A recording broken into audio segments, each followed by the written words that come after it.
بسم اللہ الرحمن الرحیم الحمد للہ وکفى وسلام علی عبادہ الذین اصطفى اما بعد اعوذ باللہ من الشیطان الرجیم بسم اللہ الرحمن الرحیم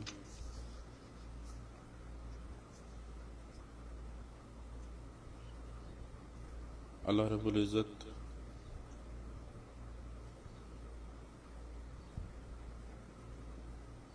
کی ذات بابرکات کی معرفت حاصل کرنے کے لیے انسان کو علم حاصل کرنا پڑتا ہے. جیسے کہ کوئی بندہ ڈاکٹر بننا چاہتا ہے تو پہلے دن ہی وہ یا پہلی دفعہ میں ہی وہ ڈاکٹر کی ڈگری کا امتحان نہیں دیتا، بلکہ اس کو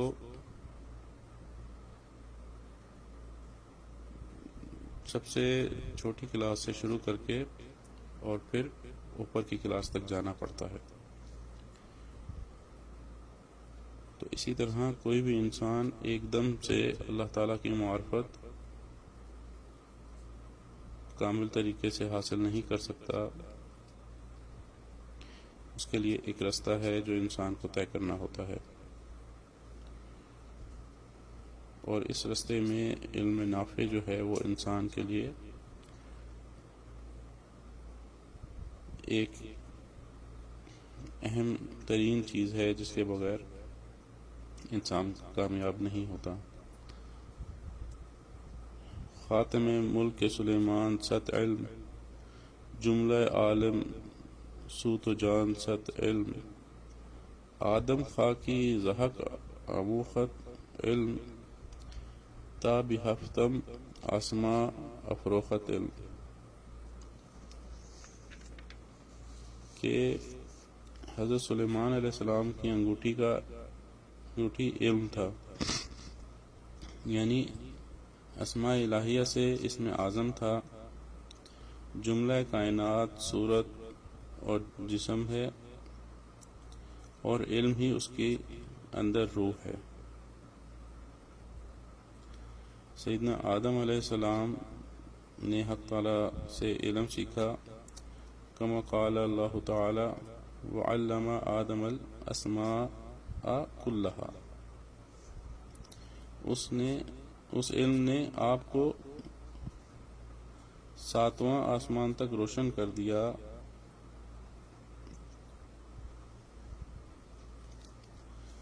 اور سیدنا آدم علیہ السلام کو حق تعالی نے عطا فرمایا وہ، اور وعلم آدم الاسماء کلہا سے آپ کی ہر رگ میں لاکھوں انوار علوم بھر دیے. علم کو اگر دل کی اصلاح میں استعمال کرو تو یہ بہترین یار ہے، اور اگر تن پروری، عیش کوشی، جاہ طلبی، مجادلہ میں صرف کیا تو یہی علم سانپ بن جاتا ہے.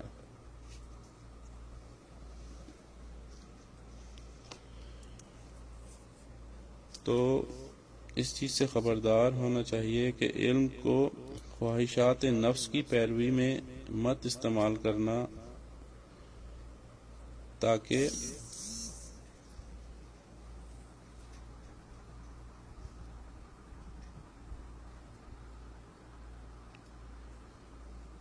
اس اخلاص کی برکت سے اپنے سینے میں علم حقیقی کا انبار یعنی ذخیرہ پالو گے. اگر جو علم حاصل کر رہے ہیں اس کے اندر کسی بھی قسم کی نفسانی خواہش موجود ہے، اور پہلے سے یہی نیت ہے کہ میں اس علم سے دنیا کماؤں گا، عیش و عشرت حاصل کروں گا،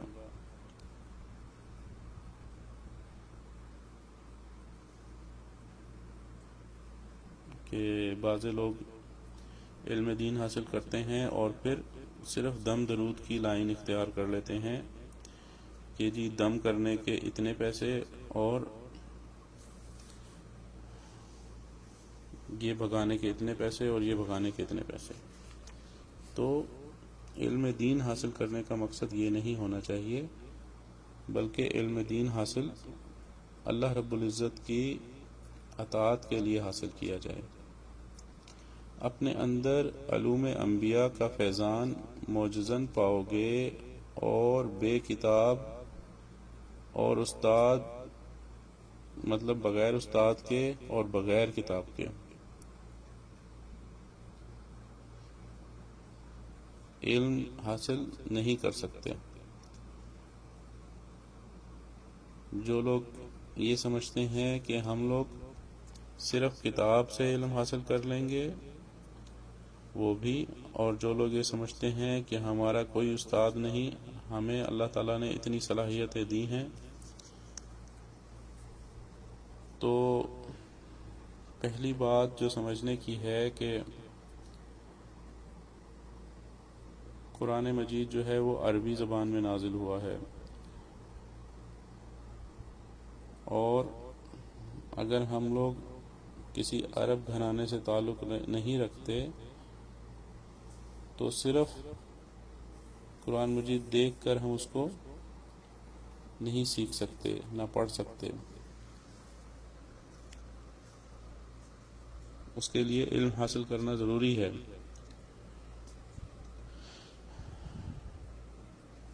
ہاں، اگر آپ کسی اللہ والے کی مجلس میں جانا شروع کر دیں اور ان کی باتیں سننا شروع کر دیں تو ان مجالس سے آپ کے پاس علم آنا شروع ہو جائے گا اور معرفت الہیہ ملنی شروع ہو جائے گی. لیکن اس میں بھی ذریعہ موجود ہے، ڈائریکٹ کچھ بھی نہیں مل سکتا. استاد بنانا ضروری ہوتا ہے. کیل و قال اور محض الفاظ کو مقصود مت بناؤ، ان الفاظ کے معنی اور حقائق کا پتہ لگانے کے لیے صاحب حال بنو. نیرے صاحب قال ہی نہ رہو، مطلب قال مطلب کلام والے. اور صاحب حال بننے کا طریقہ یہ ہے کہ کسی مرد کامل کے پاؤں کے نیچے اپنے نفس کو رکھ دو، یعنی دل سے اس کے تابع دار بن جاؤ اور اطلاع حالات اور اتباع تجویزات سے سلوک طے کرنا شروع کر دو.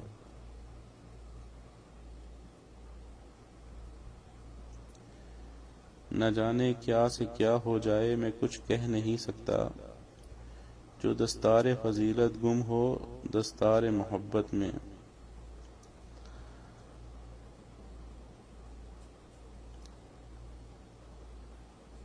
ہم نے اپنی زندگی میں اس چیز کا 100% رزلٹ پایا ہے کہ جس بندے نے بھی ہمارے بڑوں سے تعلق جوڑا ہے وہ کامیاب ہوا ہے. اللہ رب العزت نے اس کو محروم نہیں کیا، اس کو دین میں بھی اللہ تعالیٰ نے فائدہ عطا فرمایا ہے اور دنیا کے علوم میں بھی اللہ رب العزت نے اس کو فائدہ عطا فرمایا ہے.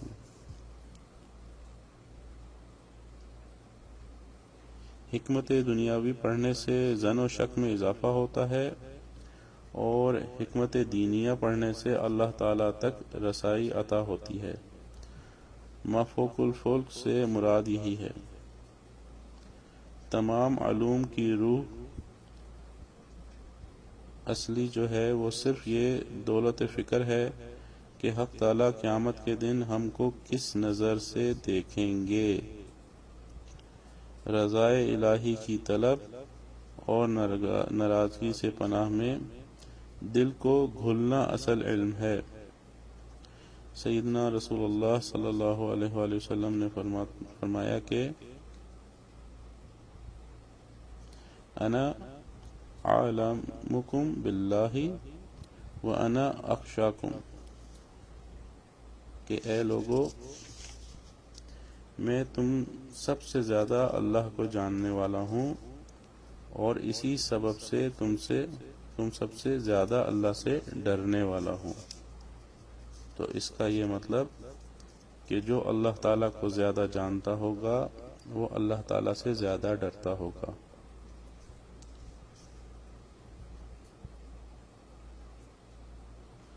حدیث شریف میں آتا ہے کہ کان متواصل الاحزان دائم الفکرتی، کہ ہمیشہ آپ صلی اللہ علیہ وآلہ وسلم مسلسل غمگین اور فکر مند رہتے تھے۔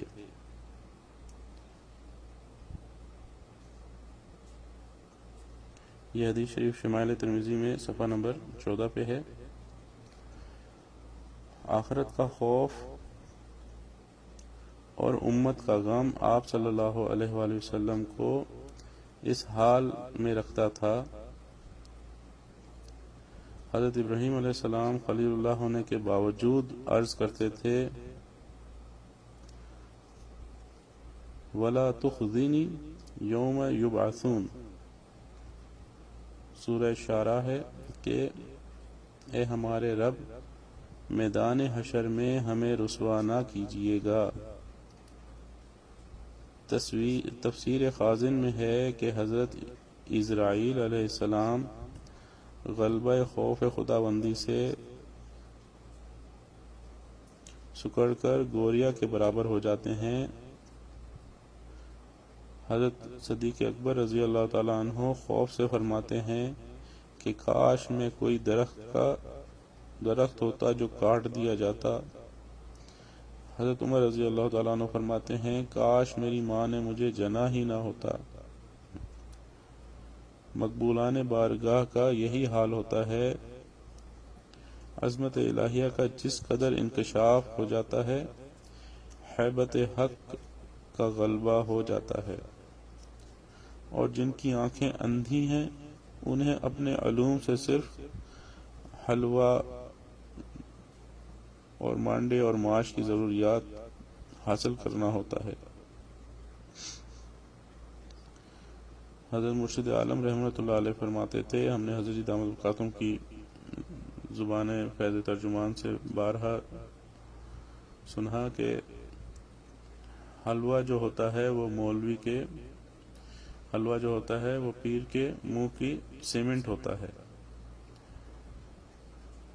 جہاں مرید سے لے کے حلوہ کھایا وہاں منہ کو سیمنٹ لگ گئی، اب اس کی اصلاح نہیں کر سکتے۔ تو اصلاح جو ہوتی ہے وہ کبھی گرم طریقے سے ہوتی ہے، کبھی نرم طریقے سے ہوتی ہے، لیکن اچھا مرید وہ ہوتا ہے جو جوتے کھا کے بھی کہے کہ سارے بازار اس کو جوتا مارا جائے اور وہ اٹھا کے جوتا واپس پہنا دے، چھوڑ کے نہ بھاگ جائے کہ میرے اوپر میرے ساتھ یہ کیا حشر کیا ہے۔ تو جن لوگوں کو بزرگان دین کی صحبت نہ ملنے سے یہی حشر و انجام ہوتا ہے کہ وہ حلووں کے چکر میں لگے رہتے ہیں۔ بقول حضرت علامہ سید سلیمان ندوی رحمۃ اللہ علیہ کے کہ نور نبوت کے بغیر علوم نبوت پڑھ لینے سے عملی زندگی کبھی درست نہیں ہو سکتی، اس لیے فراغ درسیات اور علوم ظاہری کے بعد اہل اللہ کی صحبت میں حاضری ضروری ہے۔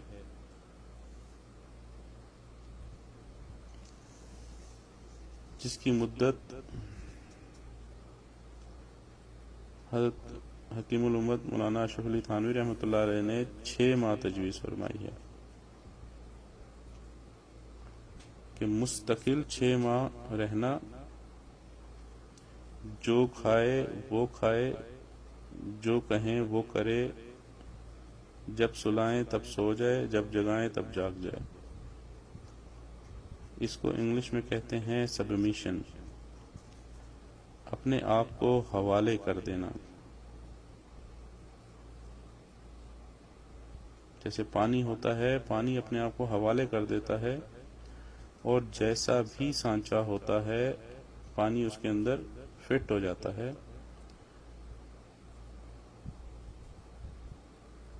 اللہ والوں کی جانوں کو نور فراست عطا ہوتا ہے، جو قیل و قال اور کتب خانوں کے دفتر سے نہیں ملتا، بلکہ کسی اللہ والے کی صحبت میں ایک عمر محنت و مجاہدہ سے ملتا ہے۔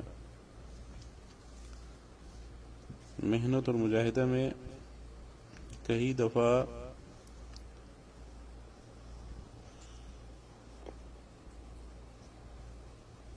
ایسی باتیں سننے کو ملیں گی جو ہمارے نفس کے مخالف ہوں گی یا نفس کو بھڑکانے والی ہوں گی۔ جان بوجھ کے آپ کو ایسی بات کی جائے گی کہ جس سے آپ کا نفس بھڑکے،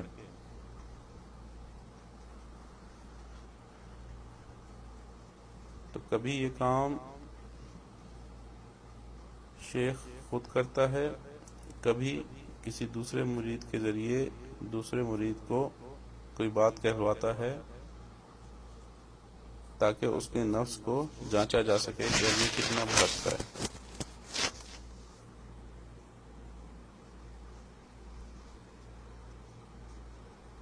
تو فی زمانہ جو لوگ مرید بننا چاہتے ہیں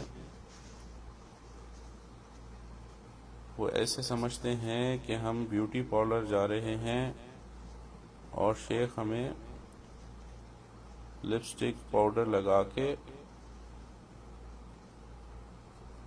تیار کرے گا اور ہمیں دلہن کی طرح خوبصورت بنا کے ہمارا خیال کرے گا۔ نہ ان کی یہ نیت ہوتی کہ ہماری اصلاح ہو جائے اور ہمیں کچھ حاصل ہو جائے، بلکہ یہ نیت ہوتی ہے کہ ہمیں کچھ کہا نہ جائے، بس ہمیں مقامات آگے دیے جاتے جائیں۔ ہمارے سے کوئی ایسی اونچ نیچ والی بات نہ کی جائے جو ہمارے مزاج کے خلاف ہو۔ ہم بڑے حساس ہوتے ہیں، ہم بڑے نازک ہیں، ہم پریاں ہیں، ہمارے پر ٹوٹ جائیں گے۔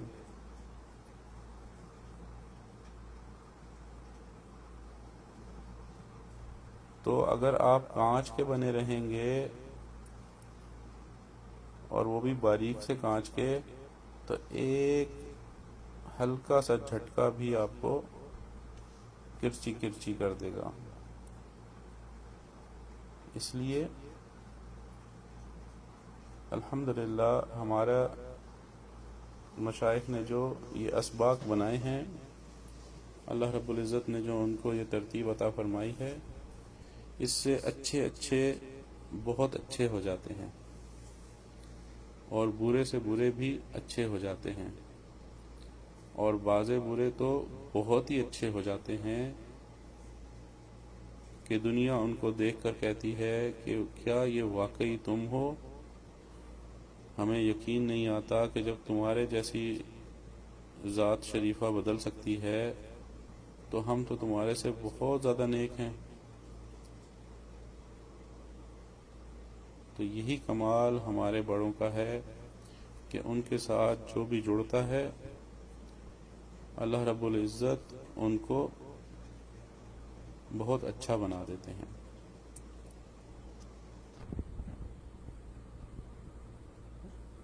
اللہ تعالیٰ سے خاص دعا ہے کہ اللہ تعالیٰ ہم سب کو ہمارے بڑوں کا کامل فیض عطا فرمائیں اور ہمیشہ ان کے قدموں سے احسان مند ہوتے ہوئے جڑے رہنے کی توفیق عطا فرمائیں۔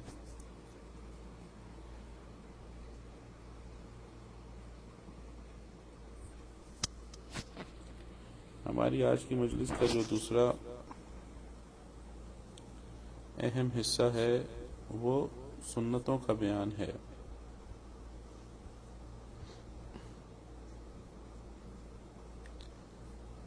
کل ہم نے رمضان المبارک کی اعتکاف کی سنتیں پڑھی تھیں،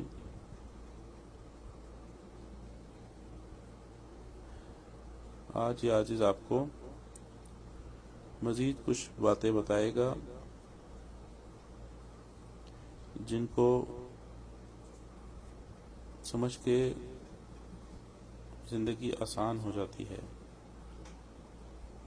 دیکھیں، جب انسان کو بھوک لگ رہی ہوتی ہے نا، تو اگر وہ اس وقت کہے کہ مجھے نہلا دو تو اس کی بھوک نہیں مٹتی۔ تو وہ جب اس کو بھوک لگ رہی ہو اور وہ کہے کہ مجھے کھانا دے دو تو اس کو کھانا دیا جاتا ہے۔ تو اب بھوک لگنے کے وقت پر یہ کہنا کہ مجھے بھوک لگ رہی ہے، اس کو کہتے ہیں صحیح وقت پر صحیح بات کرنا، صحیح الفاظ زبان سے نکال دینا کہ معاملہ صحیح ہو جائے۔ کوئی بندہ کے ہاتھ گندے ہو جائیں اور وہ کہے کہ میں کپڑے بدلنا چاہتا ہوں، تو اس سے اس کے ہاتھ صاف نہیں ہوں گے، بلکہ الٹا اس کے اپنے ہاتھ بھی گندے ہوں گے اور کپڑے بھی، تو ہاتھ دھونے سے صاف ہوں گے۔ تو یہ جو بات ہے کہ صحیح موقع پہ صحیح بات کرنا، اس کو اگر ہم اس زمرے میں سمجھیں کہ آقا صلی اللہ علیہ وآلہ وسلم نے کس وقت میں کیا دعا مانگی، تو اللہ رب العزت کی طرف سے زیادہ قبولیت عطا ہوگی۔ مثلا ایک بندہ سو کے اٹھا ہے، اب وہ سو کے اٹھتے ساتھ ہی یہ کہے کہ میرا فون کہاں ہے،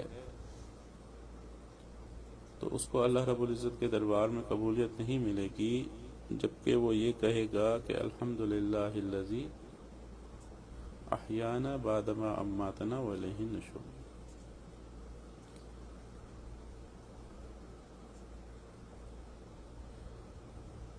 اسی طرح کوئی مصیبت زدہ دیکھ کر یہ دعا پڑھے کہ الحمدللہ، مطلب حضرت ابو ہریرہ رضی اللہ تعالیٰ عنہ سے روایت ہے کہ نبی کریم صلی اللہ علیہ وسلم نے فرمایا، جو شخص مصیبت زدہ کو دیکھ کر یہ دعا پڑھے تو اللہ تعالیٰ اس کی اس مصیبت سے ضرور حفاظت فرمائیں گے۔ مثلا اگر آپ بازار میں کسی کو دیکھ رہے ہیں کہ کوئی خاتون ہے اور وہ اپنے شوہر کا بہت زیادہ خرچہ کروا رہی ہیں، تو اگر شوہر یہ دعا پڑھے گا تو وہ بچ جائے گا۔ یا کوئی میاں بیوی کی ہر وقت لڑائی رہتی ہے، یا ہر وقت کوئی بندہ فضول بولتا رہتا ہے، یا ہر وقت کوئی بندہ ناشکری میں لگا رہتا ہے، یا کوئی بندہ کسی مصیبت میں مبتلا ہے کہ رستے میں کسی کا ایکسیڈنٹ ہوا، یا رستے میں کوئی آپ نے ایسا شخص دیکھا جو معذور ہے، تو اگر آپ یہ دعا پڑھیں گے تو اللہ رب العزت جس حالت میں آپ نے اس کو دیکھا اس سے آپ کی حفاظت عطا فرما دیں گے۔ اور وہ دعا ہے الحمدللہ الذی عافانی مما ابتلا یا مما ابتلاک بہ وفضلنی علی کثیر من عبادہ المؤمنین۔ اگر کوئی بندہ عربی میں دعا کو فوراً نہ پڑھ سکے تو اردو میں یاد کر لے کہ اللہ کا شکر ہے جس نے مجھے اس مصیبت سے بچایا جس میں اس نے تجھے مبتلا کیا، اور مجھے اکثر مومن بندوں پر فضیلت عطا فرمائی۔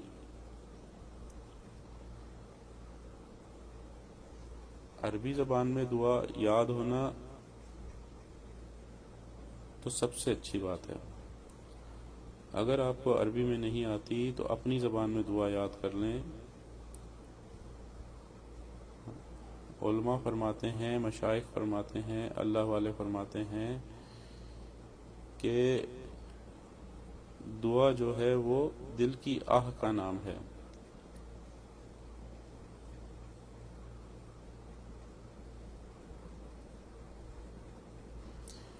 اسی طرح کسی کو کوئی مرض مبتلا ہو تو رفع درد کے لیے، درد دور کرنے کے لیے مشکات باب المریض میں ہے کہ رسول اللہ صلی اللہ علیہ وآلہ وسلم نے ایک مریض کو فرمایا کہ مریض مقام درد پر ہاتھ رکھ کر 3 بار بسم اللہ پڑھے، پھر 7 بار یہ دعا پڑھے، انشاءاللہ درد دور ہو جائے گا۔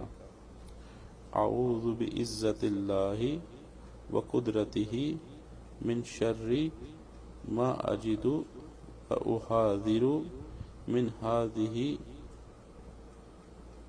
هذه الوجع، میں پناہ مانگتا ہوں اللہ کی عزت اور قدرت کے ساتھ ہر اس تکلیف سے جسے میں پاتا ہوں، اور اس کے ذریعے بچنا چاہتا ہوں اس درد سے۔ اسی طرح کسی کی بیمار کی عیادت کے لیے جائیں تو بیمار کے پاس یہ نہ کہیں کہ اچھا آپ تو اس بیماری میں مبتلا ہیں، ہمارے پرانے رشتہ دار تھے وہ بھی بیچارے اسی بیماری سے مر گئے تھے، اور وہ ہمارا محلے میں جاننے والا تھا، اس کو بھی بیچارے کو یہ بیماری ہو گئی تھی تو وہ بھی بیچارہ فوت ہو گیا تھا، اللہ خیر کریں، اللہ آپ کو شفا دیں۔ ایسے کر کے نہیں اس کی عیادت کرنی، بلکہ اس کو تسلی کے الفاظ فرماتے کہ اللہ کے پیارے نبی صلی اللہ علیہ وسلم یہ فرماتے لا باسا طہورن انشاءاللہ، کوئی حرج نہیں، انشاءاللہ یہ آپ کے گناہوں کا کفارہ بن جائے گا اور تجھے گناہوں سے پاک کر دے گا۔ اسی طرح سورج گرہن اور چاند گرہن دونوں صورتوں میں اللہ اکبر پڑھا کریں۔ تو اللہ رب العزت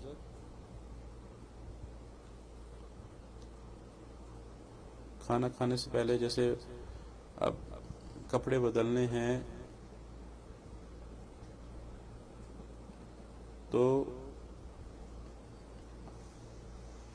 دنیا کی جو ظاہری انسان ہیں ان کے لیے تو آپ نے دروازے بند کر دیے، لیکن اگر کوئی اور مخلوق ہے تو اس کے لیے بسم اللہ الرحمن الرحیم پہلے پڑھ کے بسم اللہ الذی لا الہ الا هو الرحمن الرحیم پڑھ لیں اور پھر اپنے کپڑے تبدیل کریں۔ اسی طرح جب واش روم میں، حمام میں، باتھ روم میں جانے لگیں تو اس وقت کی دعا پڑھیں، باہر آئیں تو اس وقت کی دعا پڑھیں، تو یہ اسی طرح کام دے گی جیسے کہ آپ کو جب خدا نخواستہ پاؤں میں تکلیف ہو رہی ہو اور آپ ڈاکٹر کے پاس جائیں اور وہ آپ کا سر دبانے لگے اور آپ کو تکلیف پاؤں میں ہو تو آپ کو اس کو بتانا آتا ہو کہ بھائی میرے پاؤں میں درد ہے، سر میں درد نہیں ہے۔ تو یہ دعائیں اسی مقصد سے ہیں کہ آپ صحیح وقت پر صحیح بات اللہ تعالیٰ سے عرض کر سکیں۔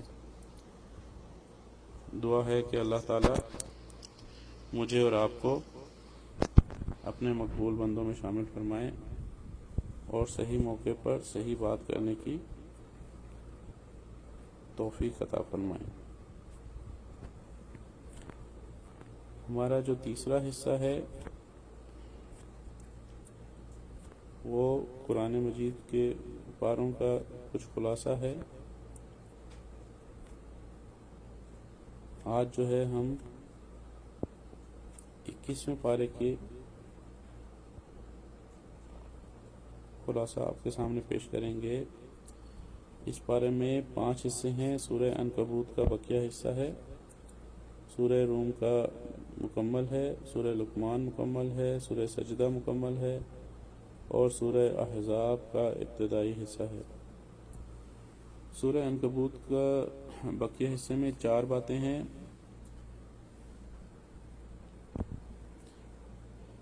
پہلی بات یہ ہے کہ تلاوت اور نماز کا حکم ہے، نماز کی فضیلت کہ یہ برائی اور بے حیائی کے کاموں سے روکتی ہے۔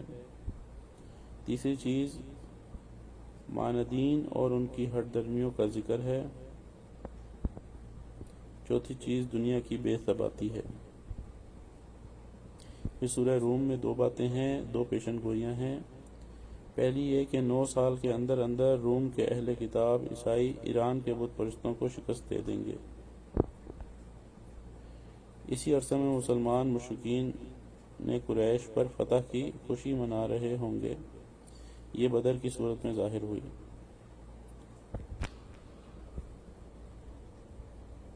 توحید کے ضمن میں اللہ کی عظمت کی 7 نشانیاں۔ پہلی یہ کہ اشیاء کو اضداد سے پیدا کرنا، زندوں کو مردہ سے اور مردوں کو زندہ سے۔ دیکھیں، انڈا جو ہوتا ہے وہ مردہ ہوتا ہے اور اس میں سے جو چوزا نکلتا ہے وہ زندہ ہوتا ہے۔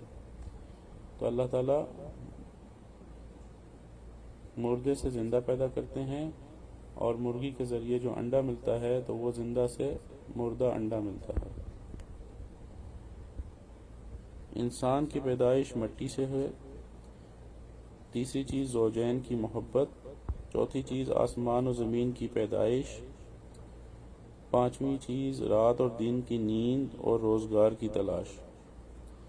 چھٹی چیز بجلی کی چمک، بارش اور اس سے غلے کی پیداوار۔ ساتویں چیز زمین اور آسمان کا مستحکم نظام ہے۔ پھر سورہ لقمان میں 3 باتیں ہیں: توحید، اللہ تعالیٰ کے قدرت کے 4 دلائل، بغیر ستون کا آسمان، کہ یہ آسمان جو کھڑا ہے اس میں اللہ تعالیٰ نے کہیں پہ کوئی پلرز نہیں بنائے، ستون عمود نہیں رکھے کہ جن کے سہارے اس کے اوپر قائم کیا گیا ہو۔ کیونکہ ہم دیکھیں تو گھروں کی چھتیں جو ہوتی ہیں یا بلڈنگ کی چھتیں جو ہوتی ہیں اس کے لیے پلرز بنائے جاتے ہیں۔ تو اللہ رب العزت نے جو آسمان بنایا وہ بغیر ستونوں کے قائم کیا۔ مضبوط اور محکم پہاڑ، رینگنے والے مویشی اور حشرات، برسنے والی بارش۔ پھر حضرت لقمان کی اپنے بیٹے کو 5 وصیتیں کہ شرک نہ کرنا، اللہ تعالیٰ ہر چھوٹی بڑی چیز اور عمل کو آخرت میں سامنے لے آئیں گے، نماز، امر بالمعروف، نہی عن المنکر، سب آزمائش میں صبر، عاجزی اختیار کرو، تکبر سے بچو، پھر معتدل چلو، مناسب آواز میں بات کرو۔ پھر توحید کے ضمن میں یہ بتایا گیا کہ 5 چیزوں کا علم صرف اللہ تعالیٰ کو ہے۔ بارش کہاں اور کتنی برسے گی، قیامت کب آئے گی، پیٹ میں بچہ کن اوصاف کا حامل ہے، موت کب اور کہاں آئے گی، انسان کل کیا کرے گا۔ پھر سورہ سجدہ میں 4 باتیں ہیں: قرآن مجید کی عظمت، توحید، آسمان و زمین کا خالق اللہ رب العزت ہے، ہر کام کی تدبیر جو ہے وہی کرتا ہے، پانی کے ایک حقیر قطرے سے مختلف مراحل طے کرانے کے بعد انسان کو وجود بخشا، پھر اسے انتہائی پرکشش صورت اور متناسب قد و قامت والا بنایا۔ تیسری چیز قیامت ہے، مجرم اس دن سر جھکائے کھڑے ہوں گے، ان پر ذلت چھائی ہوئی ہوگی، وہ دنیا میں واپس آنے کی تمنا کریں گے۔ مومنین جو دنیا میں اللہ کے لیے اپنی راحتوں کو قربان کرتے ہیں، اللہ نے آخرت میں ان کے لیے ایسی نعمتیں تیار کر رکھی ہیں جنہیں کوئی نہیں جانتا۔ رسالت، حضرت موسیٰ علیہ السلام کو تورات دیے جانے کا ذکر ہے۔ پھر سورہ احزاب کے ابتدائی حصے میں 2 باتیں ہیں کہ زمانہ جاہلیت کے 3 غلط خیالات کی تردید کی گئی ہے۔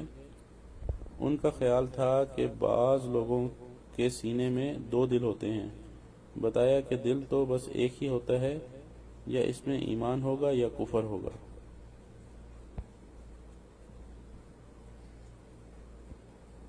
دوسری چیز کلمات اظہار کہنے سے بیوی ہمیشہ کے لیے حرام نہیں ہوتی بلکہ کفارہ دینے سے حلال ہو جائے گی۔ تیسری چیز منہ بولا بیٹا شرعی احکام میں حقیقی بیٹے کی طرح نہیں ہوتا۔ پھر 2 غزووں یعنی غزوہ احزاب اور غزوہ بنی قریظہ کا ذکر ہے۔ اللہ رب العزت ہمیں اپنے مقبول بندوں میں شامل فرمائیں اور ہمیں ان لوگوں میں شامل فرمائیں جن کی اللہ رب العزت بخشش فرما دیتے ہیں، اور خاص کر آج کے دن کے، آج کی گھڑی کے، کیونکہ آج 21ویں کی رات ہے، آنے والی رات جو ہوگی وہ یہاں پر 21ویں کی ہوگی، تو بہت ممکن ہے کہ یہی لیلۃ القدر ہو، بہت ممکن ہے 23 ہو۔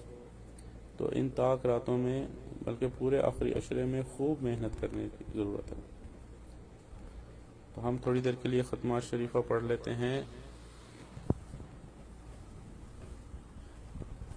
ہمارا ان چیزوں کو پڑھنے کا مقصد اللہ رب العزت کا زیادہ سے زیادہ ذکر کرنا اور قرب پانا ہے۔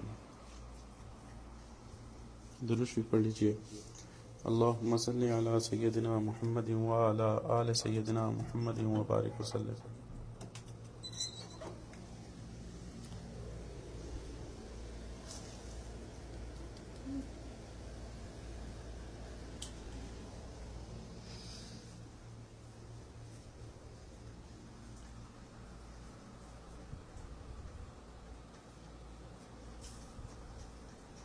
بسم اللہ الرحمن الرحیم۔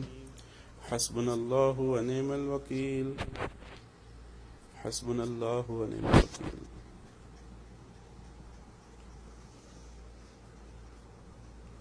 نعم المولا ونعم النصیر، غفرانک ربنا والیک المصیر۔ درود شریف پڑھ لیجیے۔ اللہم صلی علی سیدنا محمد وعلی آل سیدنا محمد وبارک وسلم۔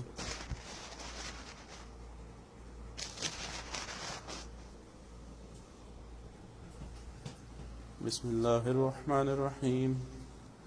لا حول ولا قوة الا باللہ۔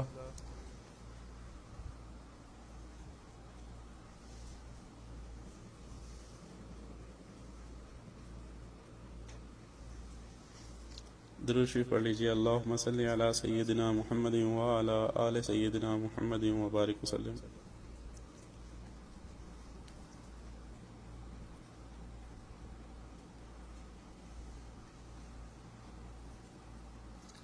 بسم اللہ الرحمن الرحیم۔ لا الہ الا انت سبحانک انی کنت من الظالمین۔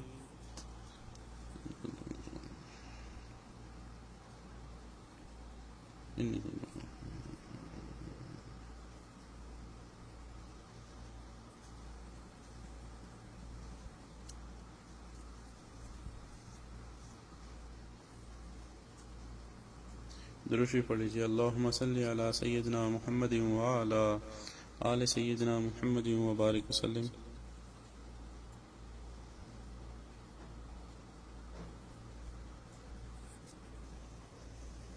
بسم اللہ الرحمن الرحیم۔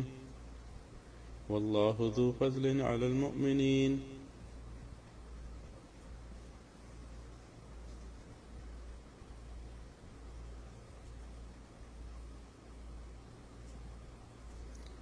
اللہم صلی علی سیدنا محمد وعلی آل سیدنا محمد وبارک وسلم۔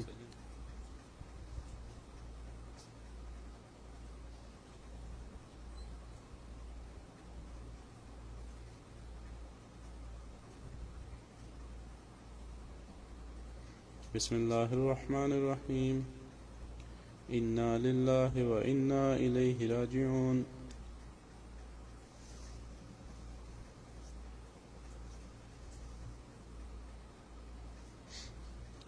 درود شریف پڑھ لیجیے۔ اللہم صلی علی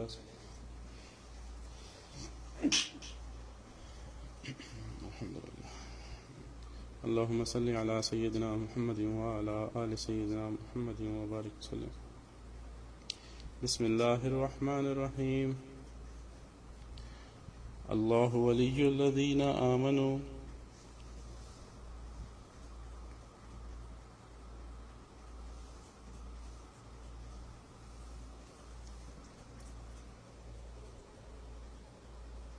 اللہم صلی علی سیدنا محمد وعلی آل سیدنا محمد وبارک وسلم۔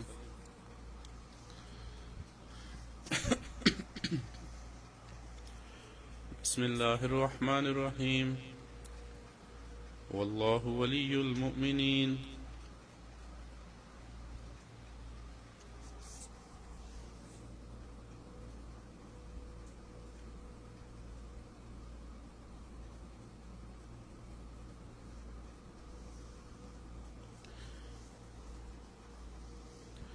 اللهم صل على سيدنا محمد وعلى آل سيدنا محمد وبارك وسلم.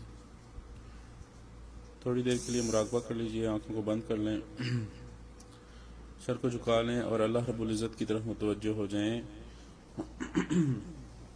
ایسے ہی جیسے کوئی بندہ عطا کرنے والا ہو اور کوئی بھکاری اس کی طرف متوجہ ہو. تو ہم بھی بھکاری ہیں، اللہ کی طرف متوجہ ہو جائیں کہ ہمیں اللہ سے اللہ چاہیے ہیں.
لا الہ الا اللہ محمد رسول اللہ. دعا کر لیجئے. سبحان ربی العلی الوہاب.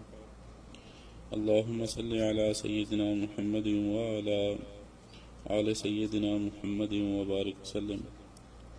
اللہم مصرف القلوب صرف قلوبنا علی طاعتک یا مقلب القلوب ثبت قلوبنا علی دینک.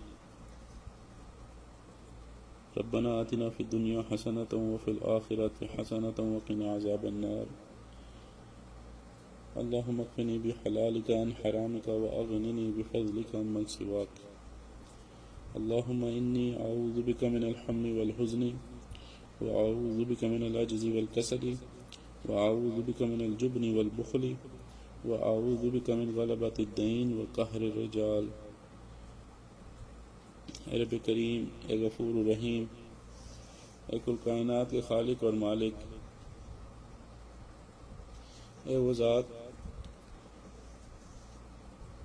جس نے ہر چیز کو پیدا کیا، جو ہر چیز کا خدا ہے، جو ہر چیز کا رب ہے، جو واحدہ لا شریک ہے،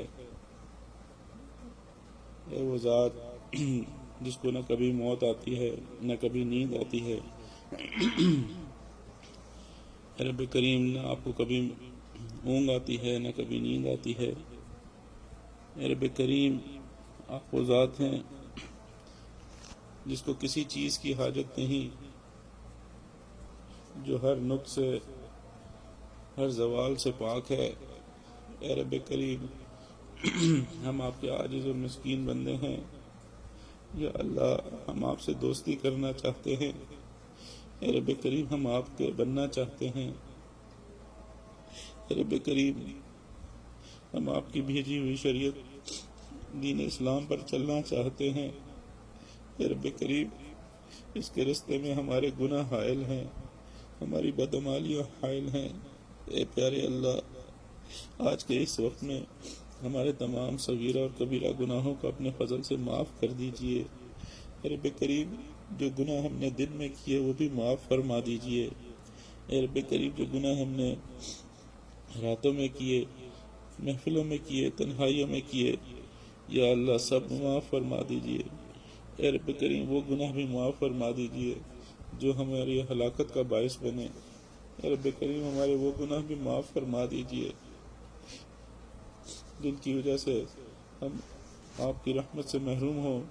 یا اللہ ہمیں ایسے تمام گناہوں کو معاف بھی کر دیجئے اور ہماری حفاظت بھی فرما لیجئے۔ اے رب کریم، آنے والے وقت کو گزرے ہوئے وقت کا کفارہ بنا دیجئے۔ اے رب کریم، آنے والے وقت کو گزرے ہوئے وقت سے بہتر بنا دیجئے۔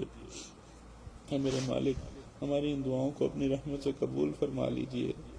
اے رب کریم، آپ نے ہمیں رمضان المبارک عطا فرمایا، یا اللہ ہمیں ان لوگوں میں شامل فرما لیجئے جن کی آپ بخشش فرماتے ہیں اور جن کو آپ اپنا قرب عطا فرماتے ہیں اور جن کو آپ قیامت کے دن مسکرا کر دیکھیں گے۔ اے رب کریم، ہمیں اپنے بخشش کیے ہوئے گناہ گار بندوں میں شامل فرما لیجئے۔ اے رب کریم، اے پیارے اللہ، ہم نے ساری زندگی گناہوں میں گزاری ہے، یا اللہ اب تھک گئے ہیں۔ اے رب کریم، گناہ کرتے کرتے تھک گئے ہیں۔ اے رب کریم، اب تو ہمارے سے گناہ بھی نہیں ہوتے، یا اللہ اب ہم آپ سے نیکی کی درخواست کرتے ہیں کہ رب کریم ہمیں نیکی اور تقوی والی زندگی عطا فرما دیں۔ اے رب کریم، ہم نے ساری زندگی گناہوں میں گزار لی، یا اللہ اب ہمیں ظلمات کے اندھیروں سے نکال دیں اور ہمیں اطاعت کے نور کی طرف لے جائیں۔ اے رب کریم، ہماری ان دعاؤں کو اپنی رحمت سے قبول فرما لیں۔ یا اللہ ہمیں اور ہمارے تمام سننے والوں کو اور عزیز قاری بہن بھائیوں کو، بیوی بچوں کو، یا اللہ والدین کو، سب کو اپنا مطیع و فرما بردار بنا لیں۔ اے رب کریم، ہمارے مانگنے میں کمی ہے، یا اللہ آپ کی عطا بہت وسیع ہے۔ اے رب کریم، ہم سب کو عطا فرما دیجئے۔ اے میرے مالک، ہماری ان دعاؤں کو اپنی رحمت سے قبول فرما لیجئے۔ اے رب کریم، ہم آپ سے آپ کے فضل کی درخواست کرتے ہیں، آپ سے مہربانی کا سوال کرتے ہیں، یا اللہ آپ سے رحم کی اپیل کرتے ہیں اپنے ان تمام مسلمان بہن بھائیوں کے ان ممالک کے لیے جہاں پہ ان کے اوپر ظلم اور بربریت ہو رہی ہے۔ اے رب کریم، اگر آج کی رات لیلۃ القدر کی رات ہوتی ہے تو یا اللہ آپ ان کے لیے آنے والے وقت کو گزرے وقت سے بہتر فرما دیں، یا اللہ ان کے زخموں پہ مرہم رکھ دیں۔ اے رب کریم، تڑپتی روحوں کو یا اللہ تڑپتی ماؤں کو یا اللہ سکون عطا کر دیں۔ اے رب کریم، مہربانی کا معاملہ فرما دیں۔ یا اللہ ہماری ان دعاؤں کو اپنی رحمت سے قبول فرما لیں۔ اے میرے مالک، ہمارے تمام مومنین مومنات بھائی جو آج تک مصیبت بھری زندگی گزارتے رہے، یا اللہ آپ ان کی زندگیوں میں اپنی رحمت کو اور اپنے دین کو یا اللہ عطا فرما دیں۔ اے رب کریم دنیا کو بدل دیں، دین کو، ان کے دلوں کو اپنی اطاعت کی طرف پھیر دیں۔ اے پیارے اللہ، ہماری ان دعاؤں کو اپنی رحمت سے قبول فرما لیں۔ اے میرے مالک، ہمیں اپنے دین کے چھاؤں میں پناہ عطا فرما دیں۔ اے رب کریم، یہ دین اسلام ہمارے لیے بہت بڑی نعمت ہے، بہت بڑی رحمت ہے۔ اے میرے مالک، ہم دنیا میں ایسے وقت میں پیدا ہوئے کہ ہر طرف فتنے اور فساد ہے۔ اے رب کریم، ہم نے آپ کے آقا پیارے محبوب صلی اللہ علیہ وآلہ وسلم کو نہیں دیکھا۔ اے رب کریم، ہم نے اپنے مشائخ کو دیکھا جو ان کی کامل پیروی کی کوشش کرتے ہیں اور ان کی اطاعت کی کوشش کرتے ہیں۔ اے رب کریم، ہم آپ سے آپ کے پیارے حبیب صلی اللہ علیہ وسلم کے اچھے اخلاق کا سوال کرتے ہیں۔ اے رب کریم، ہم آپ سے درخواست کرتے ہیں کہ ہمیں اخلاق حمیدہ عطا فرما دے، اوصاف حمیدہ عطا فرما دیجئے، اخلاق نبوی صلی اللہ علیہ وآلہ وسلم عطا فرما دیجئے، اور ہمارے اندر سے اخلاق رذیلہ کو دور کر دیجئے۔ اے رب کریم، ہمیں ظاہر میں انسان بنایا ہے، اے رب کریم ہمیں حقیقت میں اندر سے بھی انسان بنا دیجئے۔ اے رب کریم، جب صحابہ کرام آقا صلی اللہ علیہ وآلہ وسلم کے پاس آئے تو وہ ان کو دنیا کے بہترین انسان بن گئے۔ اے رب کریم، ہمیں بھی دین پر ہم چلیں تو ہم بہترین انسان بنیں۔ یا اللہ، ہم آپ سے درخواست کرتے ہیں کہ ہم دین کے لیے عزت کا باعث بنیں۔ اے رب کریم، ہم لوگوں کے لیے خیر کا باعث بنے۔ اے رب کریم، ہمیں ایسا مسلمان بنائیں کہ آپ کو بھی دیکھ کر پسند آئیں، آپ کے پیارے حبیب صلی اللہ علیہ وآلہ وسلم کو بھی پسند آئیں، اور آپ کی مخلوق بھی ہمارے سے خوش ہو۔ اے رب کریم، ہمیں ایسا مسلمان نہ بنائیں کہ ہر ایک کے لیے اذیت کا باعث ہوں۔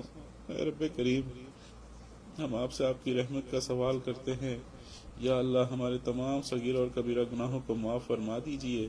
اے رب کریم، جن لوگوں نے دعاؤں کے لیے کہا ہے اور ہمارے پہ حقوق آتے ہیں، یا اللہ آپ ان سب کو ان دعاؤں میں وافر حصہ عطا فرمائیے۔ اے رب کریم، جو لوگ اولاد نرینہ کے طلبگار ہیں، یا اللہ آپ ان کو نیک صالح اولاد عطا فرما دیجئے۔ اے رب کریم، جن کے گھروں میں اولادیں ہیں، آپ ان کو ماں باپ کی آنکھوں کی ٹھنڈک بنا دیجئے۔ ان سب کو تقوی اور پرہیزگاری والی بچپن اور جوانی اور بڑھاپے تک زندگی تقوی اور طہارت والی عطا فرما دیجئے۔ اے رب کریم، ہماری ان دعاؤں کو اپنی رحمت سے قبول فرما لیجئے۔ اے میرے اللہ، جو مانگا عطا فرما دیجئے، جو مانگنا چاہیے تھا نہیں مانگ سکے وہ بھی عطا فرما دیجئے۔ اے رب کریم، ہم آپ سے آپ کی رحمت اور مغفرت کا خاص طور پہ سوال کرتے ہیں۔ ہمیں اس چیز کی بہت سخت ضرورت ہے۔ اے رب کریم، ہمیں آپ کی محبت کی ضرورت ہے، ہمیں آپ کے تعلق کی ضرورت ہے۔ اے رب کریم، ہمیں آپ کے وصل کی ضرورت ہے۔ اے رب کریم، ہم آپ سے آپ کو مانگتے ہیں۔ یا اللہ، یہ چیز صرف آپ عطا کر سکتے ہیں۔ اے رب کریم، آپ سب رحمانوں سے بڑھ کر رحیم ہیں، سب عطا کرنے والوں سے زیادہ عطا کرنے والے ہیں، آپ سب سے بڑے بادشاہ ہیں۔ اے رب کریم، آپ دنیا اور جہان کے مالک ہیں۔ یا اللہ، ہمیں دنیا میں بھی اپنا بنا لیجئے، ہمیں آخرت میں بھی اپنا بنا لیجئے۔ اے رب کریم، آپ کی اس دنیا میں کروڑوں بندے ہیں، کروڑوں مخلوقات ہیں۔ اے رب کریم، ہمیں ان کروڑوں لوگوں میں سے جو آپ کے ہیں، جن کو آپ اپنا کہتے ہیں، یا آپ کے اپنے اطاعت گزار بندے ہیں، یا اللہ ہمیں اپنے ان لوگوں میں شامل فرما لیجئے۔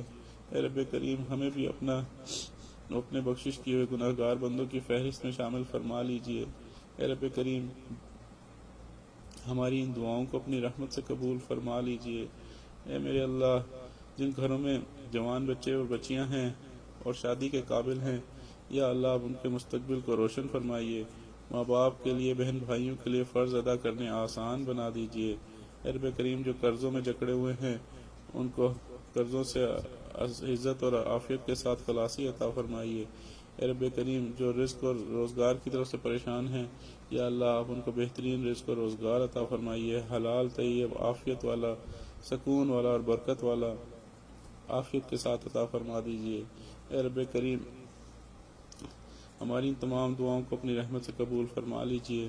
جن گھروں میں یا اللہ ناچاکیاں ہیں، زوجین میں یا بہن بھائیوں میں یا والدین میں اور بچوں میں، یا اللہ آپ سب میں محبت اور الفتیں عطا فرما دیجئے۔